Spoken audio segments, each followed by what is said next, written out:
Hello friends, welcome to my channel practical me, जिसके ऊपर हम करते हैं प्रैक्टिकल बात, बाकी नो बकवास। दोस्तों, आज के वीडियो का टॉपिक आप लोगों ने पढ़ा ही होगा थंबनेल में।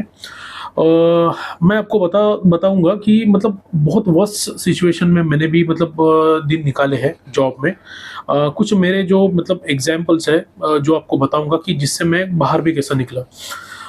मैं कंपनी में काम करता था। वो कंपनी हमें बहुत कम सैलरी देती थी। ये मेरा स्टार्टिंग फेज़ था। और उस टाइम में ना सबसे बड़ा प्रॉब्लम क्या था मालूम है कि उस प्रोफ़ाइल के लिए ना मुझे कहीं पे जॉब जल्दी मिल नहीं रहा था, और मिल रहा था तो मतलब बहुत दूर-दूर मिल रहा था, जो कि मैं मेरी मतलब मदर को छोड़ के नहीं जा सकता था। तो मैं वहाँ पर टिका रहा। कुछ साल निकालने के बाद मुझे भी रियलाइज़ हुआ कि ये मतलब अभी यहाँ से निकलना ज़रूरी है। उसी दरमियान क्या हुआ कि दोस्तों, कि हमारी जो कंपनी है ना, वो हमें मतलब है ना सीधा बोलने लग गई कि भाई आपको आप लोगों को मतलब ट्रांसफ़र करेंगे करके। तो हम लोगों ने मतलब उनको मतलब पूछा कि भाई क्या प्रॉब्लम है? हमको ट्रांसफ़र करने की क्या ज़रूरत है? हमारा अच्छा खासा चल रहा है। मेरा तो अच्छा खासा काम मैं करता था, मतलब कोई प्रॉब्लम नहीं था। मेरा बहुत अच्छा मतलब वहाँ पर रेपो जनरेट हो गया था क्लाइंट्स के साथ, सबके साथ। अचानक से कंपनी ने बोला कि नहीं, हम ट्रांसफ़र करेंगे।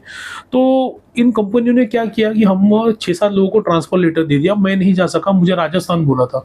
पॉसिबल ही नहीं था, मैं उस एरिया से फ़ैमिलियर भी नहीं था, ऐज भी नहीं थी, बहुत स्टार्टिंग की फ़ेज़ थी मेरी लाइफ़ की। तो मैंने सीधा मना कर दिया। तो उन्होंने बोला कि फिर आपको रिज़ाइन करना पड़ेगा, हम या तो आप ट्रांसफ़र लो या रिज़ाइन करो। तो बहुत दुःख हुआ था। मैं मैनेजर से बात भी किया था, सर इस तरीके का बिहेवियर क्यों हो रहा है?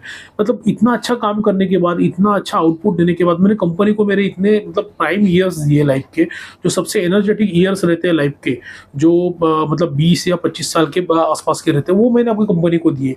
और मैंने ऐसा भी नहीं मतलब कभी छुट्टियाँ मारी, कुछ मारी। मैं तो मतलब पर्सनल लाइफ़ में जो साढ़े 6-7 बजे के बाद ही करता था। कभी भी मतलब ऐसा कंपनी से छुट्टी लेके पर्सनल लाइफ़ भी ज़्यादा एन्जॉय नहीं की। तो इतना सब करने के बाद भी कंपनी ने मुझे मतलब रिज़ाइन करने को लगा दिया, और मैं नहीं जाना चाहता था इतना दूर, मैंने रिज़ाइन किया। दोस्तों, 2-4 महीने के बाद है ना, मैंने मतलब वहाँ पर न्यूज़ निकाली थी कि कंपनी की क्या हालत है, क्योंकि मैंने वहाँ से रिज़ाइन करके कहीं और पे जॉइन कर लिया था। तो दोस्तों, तब पता चला कि कंपनी ने हम लोगों को निकाल के हमसे भी बहुत कम सैलरी में लड़के लोग हायर किए थे। एक तो हम लोगों को सैलरी कम थी, फिर भी इतने साल से हम लोग काम कर रहे थे, और उसके बाद इन लोगों ने हम लोगों को निकालने के लिए हम लोगों को ट्रांसफ़र लेटर दे दी थी। इस कंपनी के बहुत सारे वेरियस अदर स्टेट्स में भी मतलब ऑफ़िसेज़ थे, तो उन्होंने सीधा हम लोगों को ट्रांसफ़र दिया। उनको पता था ये लोग कभी भी जाएँगे नहीं, तो ये लोग सब रिज़ाइन ही करेंगे। तो हम लोगों में से सबने ही मतलब हम जितने लोग हम लोगों को ट्रांसफ़र लेटर मिला था, हम लोगों ने सबने रिज़ाइन किया। ये एक तरीका है कंपनीज़ का कि ये आपको कैसे हरासमेंट करती है, और आपको निकालना रहेगा तो किस तरीके से ये करती है। तो ये सब कंपनियाँ रहती है ना, ये इनको कोई भी आपकी पड़ी नहीं है। इनके जो मालिक रहते हैं ना, मैंने इन्हें बहुत मतलब बारीकाई से देखा है इतने साल से।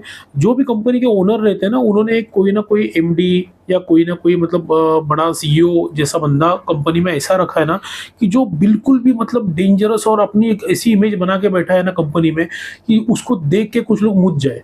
इतनी मतलब गंदी उसने इमेज बनाई रहती है, और उसका डर दिखा के पूरा ऑफिस में काम करा के लेते हैं। बहुत सारा मतलब ऑर्गेनाइजेशन में वही होता है कि वही जो सीनियर कोई बंदा रहता है, वो आने वाला है, रिव्यू लेने वाला है, इतना प्रेशर डालते हैं, तुम अपना टारगेट पूरा करो, ये करो, वो करो।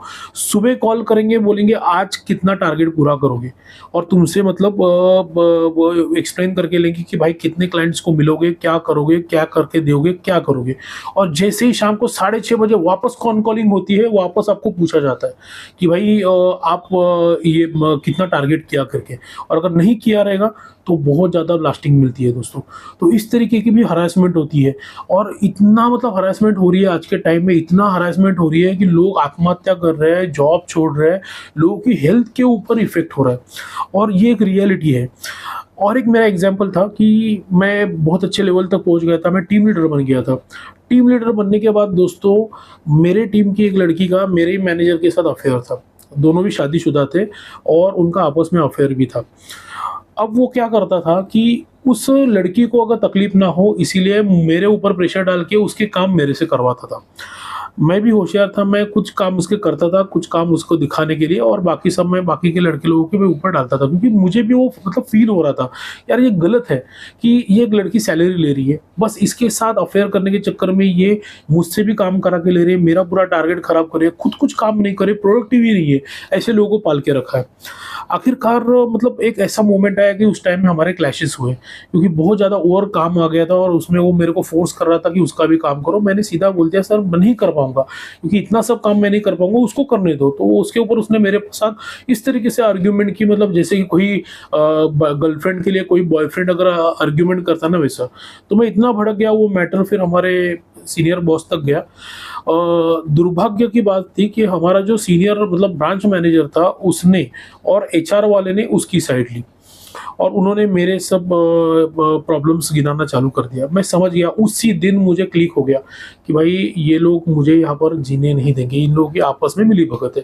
क्योंकि ये क्या होता है ना कि ये जो मैनेजर्स और ये ब्रांच मैनेजर्स रहते हैं, इन लोगों की मिली भगत रहती है कि भाई जो अपने डाउन लेवल पे बैठे हैं ना, उनको इतना हरास करो, इतना हरास करो, इनसे सिर्फ काम निकाल निकाल के लो, इनको छुट्टियां मत दो, इनको इतना मेंटली प्रेशर डालो कि इनकी लाइफ खराब हो जाए। और ऐसे ही कर करके लोगों को निकालते हैं, ऐसे ही करके, ऐसे ही हरासमेंट करके निकालते हैं। मैंने देखा और मैंने फिर वहाँ से रिजाइन करके नया जॉब ज्वाइन किया। वो मेरा एक बहुत वर्स्ट एक्सपीरियंस था, उसकी वजह से मुझे पर्सनल लाइफ में भी बहुत सारी प्रॉब्लम आई थी। दोस्तों 8 साल पहले ना मैं एक जॉब में था। उस जॉब में मैंने फील किया था कि ये जो कंपनियों के जो मालिक रहते हैं ना, इन लोगों को सिर्फ अपने काम से मतलब रहता है, अपने प्रॉफिट से मतलब रहता है। उस कंपनी ने इस तरीके से अपना स्ट्रक्चर बनाया था कि कोई भी एम्प्लॉय जो उसका एक्स्ट्रा इंसेंटिव्स रहता है उसके बारे में कोई आर्ग्यूमेंट ही ना करे। मतलब पहले तो वो हमको दिखाते थे कि भाई आप इतना टारगेट पूरा करोगे तो आपको इतना मिलेगा, इतना करोगे तो इतना मिलेगा, ठीक है। तो अगर हम लोग 50% भी टारगेट पूरा करते हैं तो हमें 50% के हिसाब से, मतलब उस हिसाब से कैलकुलेशन वाइज एक इंसेंटिव मिलना चाहिए। बट जब सैलरी आती थी उसमें हमें जीरो इंसेंटिव आता था। उसके ऊपर बहुत सारे लोग मतलब जाते थे ऊपर, बट वो बॉस हमारा सुनता ही नहीं था। जो मेन बॉस था वो भी नहीं सुनता था, और ऊपर मालिक तक अगर कोई न्यूज़ चाहिए तो वो भी मतलब किसी को घास नहीं डालता था। उनका इंटेंशन ही नहीं था कि किसी को इंसेंटिव पे करे। आज के टाइम में बहुत सारी कंपनियां यही कर रही है, इंसेंटिव के नाम के कुछ नहीं देती है, कुछ भी नहीं देती है, सिर्फ सैलरी पे कर रही है। उसमें भी कभी ना कभी कुछ ना कुछ चार्जेस लगा के वो लोग 1000-2000 रुपया कम करा के ही देते हैं। तो इसके ऊपर तो गवर्नमेंट को ध्यान देना चाहिए, बट गवर्नमेंट ध्यान नहीं दे रही है। ये तो मतलब बहुत मतलब अनप्रैक्टिकल थिंग है।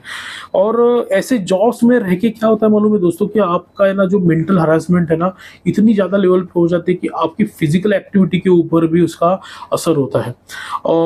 उसी जॉब में मेरा एक फ्रेंड था जो मतलब इंसेंटिव के ऊपर डिपेंडेंट था, और 3 साल हो गए थे शादी को उसके, और उसको बच्चा ही नहीं हो रहा था। तो उसने मेरे को बोला कि यार मतलब बहुत प्रॉब्लम हो रहा है लाइफ में। कि मतलब एक बार हम लोग ऐसे ही कभी-कभी जाते थे ड्रिंक करने के लिए, तो वो साथ में था। तो मेरा तो मतलब स्वभाव है, मैं सबसे पर्सनली बातें करता हूँ, सबके बारे में सोचता हूँ, समझ के लेता हूँ उनके प्रॉब्लम्स क्या है। तो उससे मुझे भी आइडिया आता है कि हम क्या इम्प्रूवमेंट कर सकते हैं प्रैक्टिकली। तो जब उससे बात किया तो पता चला कि यार वो इतना ट्रिमेंडस प्रेशर में रहता है जॉब के, कि वो घर पे जाने के बाद वो परफॉर्म नहीं कर पाता है। उसके पास साथ से प्रॉपर्ली मतलब इंटरकोर्स होता नहीं है, और उसकी वजह से उसको बच्चा नहीं हो रहा था। तो मैंने उसको बोला कि भाई काम कर, कुछ तो बहाना निकाल, 10-15 दिन के लिए बीवी को लेके कहीं पे घूमने को चला जा, मोबाइल भी बंद कर दे, किसी का फ़ोन भी ना आए, और फिर मुझे लगता है उसको शायद कंज्यूम हो जाएगा।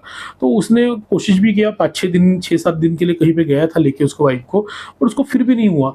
तो मेरे को उसने एक बार बताया भी था उसके बाद कि भाई यार बहुत प्रॉब्लम हो रहा है, तो पर्सनल लाइफ डिस्टर्ब हो रही है, 3 साल हो गए बच्चा नहीं है, और मतलब घर से भी प्रेशर है, और हमें भी बच्चा चाहिए, क्योंकि अगर मेरा एज अगर ज़्यादा हो जाएगी और बच्चा अगर लेट होगा तो कोई मतलब ही नहीं है। तो फिर मैंने उसको सीधा बोला कि भाई काम का तू जॉब छोड़, उसके अलावा अभी कोई चांसेस नहीं है, क्योंकि अगर तू ये जॉब में रहेगा तो तू कभी भी बाप नहीं बन सकता। तो मतलब अनफॉर्चुनेटली, मतलब फॉर्चुनेटली बोल सकते हैं, अनफॉर्चुनेटली नहीं, फॉर्चुनेटली उसने नेक्स्ट मंथ ही रिजाइन डाल दिया। नहीं कर सकता, बोला यार फैमिली लाइफ, पर्सनल लाइफ बहुत इंपॉर्टेंट है। जॉब छोड़ दिया, और उसके बाद मुझे साधारण 8-10 महीने के बाद उसने एक बार फ़ोन किया था। तब मुझे बोला था कि यार मैं जल्दी ही डैडी बनूंगा, क्योंकि उसने मेरे को थैंक यू बोला था, और उसने उसके बच्चे का जो फर्स्ट बर्थडे था उसको मुझे बुलाया था। मैं जा नहीं सका था उसके बर्थडे को, पर उसने मुझे थैंक यू बोला था। उसने बोला कि भाई तेरा सुन के मैंने जॉब को रिजाइन किया, और उसकी वजह से मेरी पर्सनल लाइफ सुधर गई, अच्छे जॉब में बाद में लग गया, और उसकी वजह से उसका पर्सनल लाइफ अच्छा हो गया। तो ये जो मतलब जो जॉब प्रेशर्स है ना दोस्तों, ये इंसान को बहुत बहुत बहुत डैमेज करते हैं। जॉब से आपकी जान तो जा सकती है, बट आपकी पर्सनल लाइफ पूरी तरह से डिस्टर्ब हो जाती है। आप बाप, मतलब बाप बनने का भी नहीं प्रॉब्लम हो सकता है, बाप भी नहीं बन सकते कुछ लोग जो एक्सट्रीम प्रेशर में काम करते हैं। तो ऐसे अगर जॉब में आप अटके हो ना दोस्तों, तो मैं तो प्रैक्टिकली आपको बताऊंगा सीधा रिजाइन करो, नया जॉब देखो। रिजाइन करने से पहले अच्छा ऑफर लेटर लो, फिर जॉब छोड़ के निकल जाओ। क्योंकि अगर आप इतने ज़्यादा प्रेशर में रहोगे ना, आपकी पर्सनल लाइफ बहुत डिस्टर्ब हो जाएगी। और ये जो मैनेजर्स रहते हैं, टीएल्स रहते हैं, ये जो भी मतलब सुपीरियर्स रहते हैं ना, इनको आपकी ज़िंदगी की कोई परवाह नहीं है। आप जियो मरो, कोई नहीं, कोई देखने को भी नहीं आएगा। आपको अगर कल कुछ हो गया, कोई पूछने को भी नहीं आएगा कि भाई क्या हो गया तुमको, कोई कुछ नहीं पूछेगा। सब अपने पैसे के पीछे पड़े, सब अपने पगार के पीछे पड़े, आपका खून चूस के अपना टारगेट पूरा करके ले रहे हैं ताकि वो खुद का इंसेंटिव कमा सकते हैं। आपका इंसेंटिव गया भाड़ में। इस तरीके की हालत है दोस्तों। तो इन जॉब्स को कितना प्रायोरिटी देना है, आपको ही अभी सोचना है। मैं इसी तरह अच्छे-अच्छे वीडियोज़ लाता रहूँगा। जल्दी ही मिलते हैं नए वीडियोज़ के साथ। Best of luck.